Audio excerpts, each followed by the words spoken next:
शेर और बकरी पाकिस्तान में दिखे क्या आपको? सर हिंदुस्तान की बात करो, पाकिस्तान की हमसे बात ही ना करो। पाकिस्तान वालों को इंटरव्यू ये देते हैं और कह रहे हैं कि हम पाकिस्तान को नाम न लें। मुझे गर्व है कि आज मेरा प्रधानमंत्री ऐसा है जो टोपी नहीं पहनता लेकिन रिस्पेक्ट करता है सबकी। लेकिन वो लोगों को धिक्कार है जो हिंदू होकर भी टोपी पहनकर सिर्फ इसलिए चले जाते हैं कि मुझे वोट चाहिए, मुझे ऐसा नेता नहीं चाहिए, मुझे ऐसा शासक नहीं चाहिए। मेरे यहाँ राम इसलिए आते हैं कि अगर कोई रावण खड़ा हो और मेरी संस्कृति को मिटाने का काम करे और मेरे शांति के मार्ग में चलने से रोके तो उसको मारने के लिए रावण भी बनते हैं। मेरे सनातन धर्म से ज्यादा अच्छा मानवता कोई नहीं सिखा सकता, ये याद रख लीजिए। सर्वे भवन्तु सुखिनः, सर्वे सन्तु निरामया। जब ईद आती है तो ये हमसे सुनना चाहते हैं ईद मुबारक, और जब दीपावली आती है तब हमसे कोई राम राम करने नहीं आता। जो आपके और आपके कल्चर की रिस्पेक्ट करे आप उसकी रिस्पेक्ट कीजिए, और जो आपकी और आपके संस्कारों की रिस्पेक्ट न करे, जो आपके धर्मगुरु से कहे इस पे कार्रवाई करो तो उससे कहो कि उस पे भी कार्रवाई करो। क्यों? क्योंकि जो मेरे साथ कई धर्मगुरु भी हैं, उनका भी अभिनंदन है। मेरे साथ मौजूद हैं देवकीनंदन ठाकुर जी। जोरदार तालियों के साथ अभिवादन करिए देवकीनंदन ठाकुर का। शुरुआत देवकीनंदन ठाकुर जी आपसे करता हूं। साल 2014 से ऐसा माना जा रहा है कि देश के अंदर सनातन आस्था का यह अमृत काल जो शुरू हुआ वो लगातार चल रहा है, और इसके पीछे विरोधी कहते हैं कि नरेंद्र मोदी हैं, जो पक्ष वाले कहते हैं नरेंद्र मोदी हैं। बताइए है क्या? नरेंद्र मोदी है, सिर्फ नरेंद्र मोदी है। रीजन यथा राजा तथा प्रजा। जिस देश का राजा जैसा होगा वैसी ही प्रजा होगी। अगर राजा मदिरा पान करके अपने कक्ष में पड़ा रहेगा तो प्रजा भी उसका पालन ही करेगी। राजा अगर केदारनाथ जाएगा, राजा अगर काशी विश्वनाथ जाएगा, राजा अगर अयोध्या जाएगा, राजा अगर काल महाकाल जाएगा तो प्रजा के मन में भी होगा कि हम लोग अपने संस्कार अपनी संस्कृति का सम्मान करें, उसका आदर करें। जब हमारा राजा कर सकता है तो प्रजा को भी उसका पालन हो। यही अमृत काल है। जब प्रजा मंदिरालय छोड़कर मंदिर जाने लग जाएगी वो अमृत काल है। जब हम बच्चे अपने माँ बाप के चरण धोने लग जाएंगे ये अमृत काल है, और अपने बच्चों को उस दिशा को दिखा देना ये अमृत काल है। बार वार्निंग दे रहा हूं आपको, फिर करेक्ट कर लीजिए। आपकी वार्निंग तो बड़ी खतरनाक होती है सर, फिर करेक्ट कर लीजिए अपने आप को। मेरी एक बात है साहब, शेर और बकरी पाकिस्तान में दिखे क्या आपको?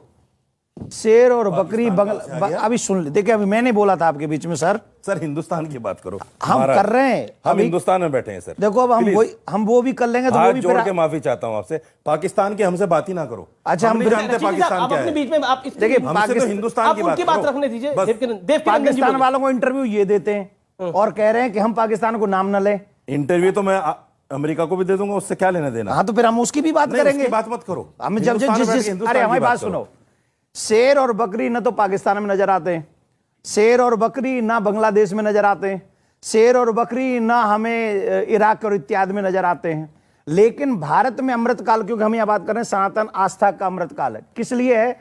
क्योंकि आज भी 70-75 साल आजाद हो गए, यहां पर आज भी बड़े मजे से हम लोग सब मिलकर, मैं अपने वेदों की पुराणों की कथा कर सकता हूं और ये अपने घर में जाके नवाज अदा कर सकते हैं, और स्पीकर पे भी बोलते ही हैं, खूब नवाज देते हैं, कोई रोकने वाला नहीं है।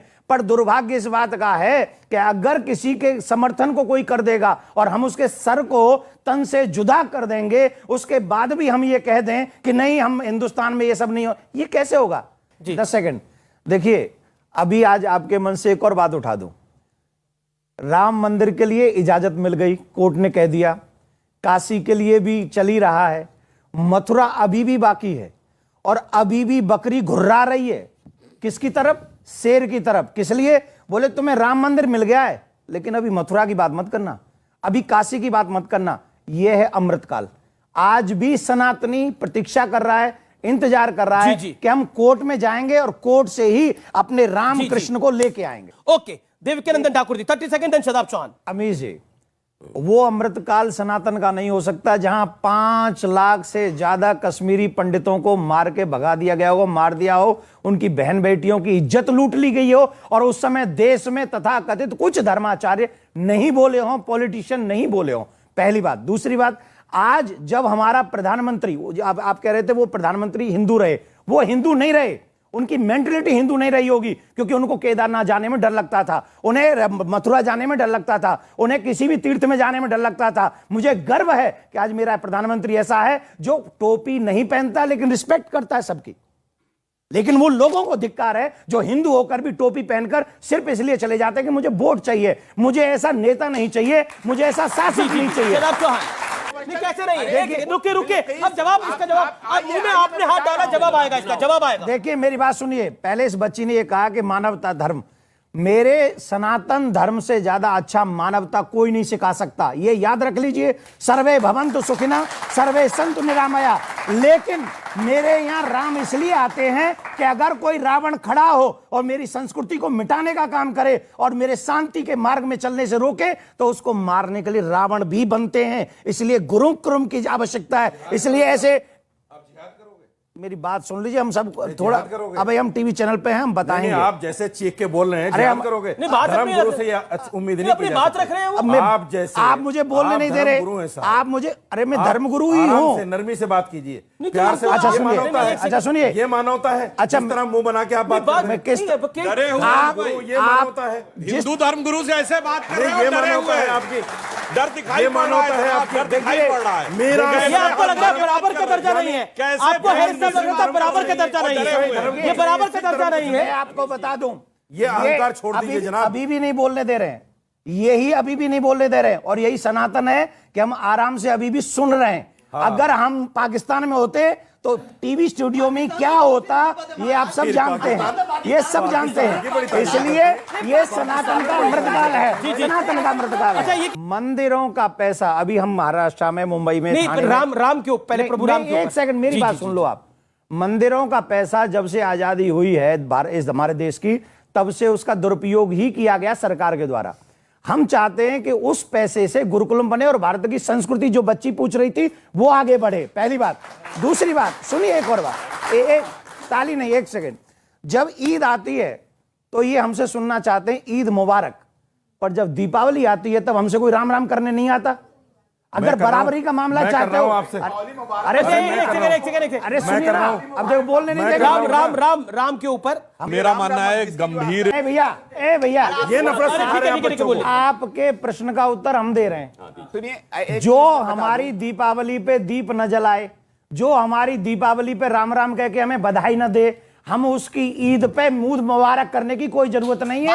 अपने अपने मनाओ, आप नहीं, ये गलत है, ये आप नहीं कर सकते। आपको भी गलत है। आपने कैसे कहा राम राम नहीं बोलेंगे? आपने कैसे कहा? नफरत सिखा रहे हैं हम बच्चों को। सिखाएंगे, हमारे बच्चे नफरत सिखा रहे हैं, हम सिखाएंगे। ऐसे धर्म हम गुरु राम राम सिखाएंगे। शर्म आनी चाहिए। आपको शर्म आनी चाहिए, शर्म आनी चाहिए। आपको शर्म आनी चाहिए। नफरत सिखा रहे हैं बच्चों आप को। सिखा रहे हैं, आपसे ज्यादा कोई नहीं सिखा रहा है।